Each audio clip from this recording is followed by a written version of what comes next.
শনিবার নিউ ইয়র্কের ম্যানহাটনের ম্যারিয়ট মার্কুইসে অনাবাসী বাংলাদেশিদের নিয়ে আয়োজন করা হয় NRB connect day empowering global Bangladeshi শীর্ষক অনুষ্ঠানের। এতে মূল বক্তব্য উপস্থাপন করেন প্রধান উপদেষ্টা। প্রবাসীরা বাংলাদেশের অবিচ্ছেদ্য অংশ উল্লেখ করে তিনি বলেন, জুলাই অভ্যুত্থানের পর আনা পরিবর্তনকে এগিয়ে নিতে তারা গুরুত্বপূর্ণ ভূমিকা রাখতে পারেন। কিন্তু সেই সোশ্যাল জিনিসের মধ্যে আমাদের একটা কঠিন কাজ করতে হবে, এটাকে পাল্টানোর একটু চেষ্টা করতে হবে।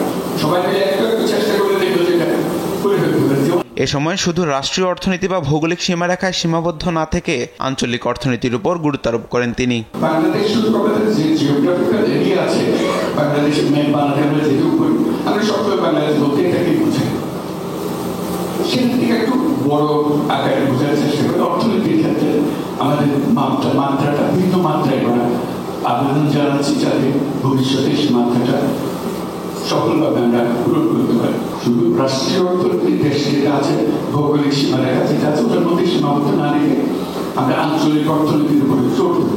বিএনপি মহাসচিব মির্জা ফখরুল ইসলাম আলমগীর, বাংলাদেশ জামায়াতে ইসলামীর নায়েবে আমির ডক্টর সৈয়দ আব্দুল্লাহ মোহাম্মদ তাহের এবং জাতীয় নাগরিক পার্টির সদস্য সচিব আক্তার হোসেন অভ্যুত্থান পরবর্তী সময়ে বাংলাদেশের জন্য তাদের রাজনৈতিক দৃষ্টিভঙ্গি তুলে ধরেন।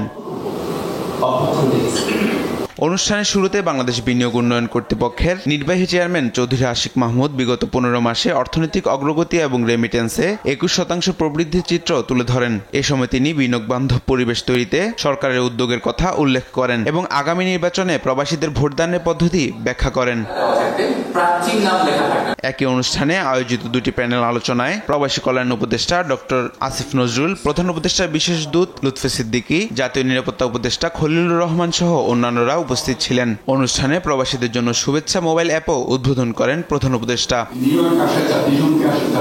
এদিন প্রধান উপদেষ্টা জাতিসংঘের নির্বাহী পরিচালক আনা ক্লাউদিয়া রসব্যাচের সঙ্গে বৈঠক করেন। এ সময় তিনি দুর্যোগ প্রবণ অঞ্চলের জন্য টেকসই ও সাশ্রয়ী আবাসন গড়তে বাংলাদেশে জাতিসংঘের হ্যাবিটেট কার্যক্রম বাড়ানোর আহ্বান জানান। বৈঠকে রোহিঙ্গা শরণার্থীদের জন্য টেকসই আশ্রয়, নগর বর্জ্য ব্যবস্থাপনা ও মাইক্রো ফাইন্যান্স ভিত্তিক আবাসন সমাধান নিয়েও আলোচনা হয়।